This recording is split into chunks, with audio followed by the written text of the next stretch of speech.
Who here knows what neurodiversity is? What about dyslexia? Does anyone know what that is?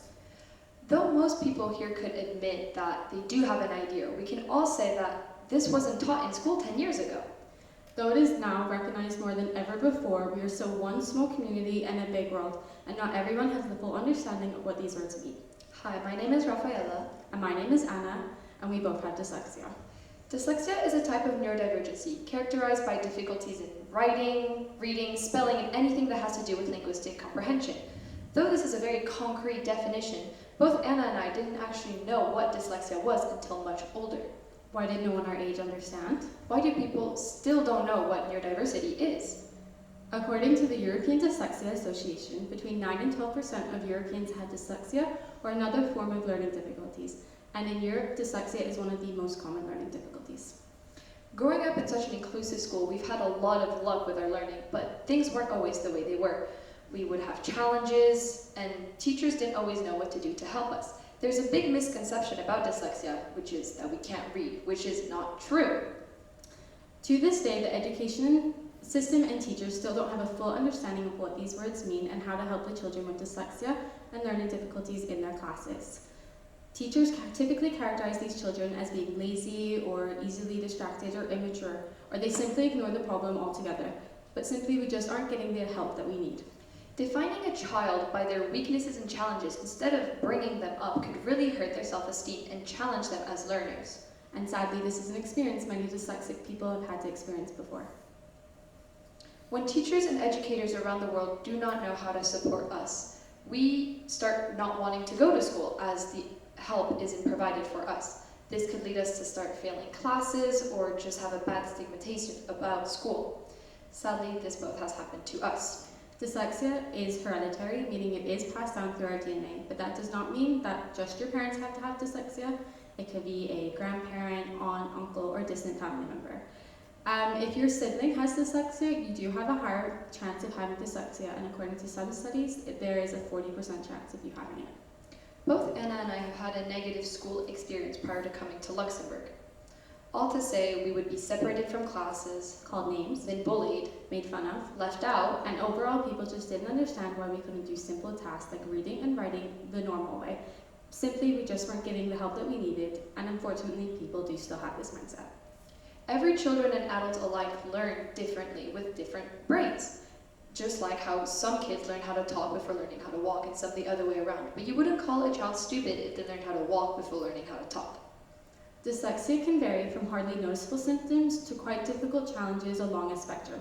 But one thing is for sure, you can never get rid of dyslexia. But you can learn strategies to help yourself in your life.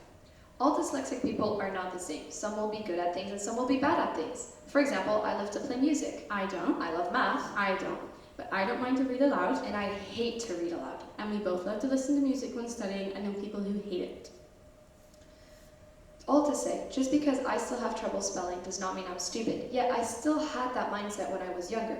Just because educational grades validated my intelligence does not mean it's true. All we really need is people to be patient with us.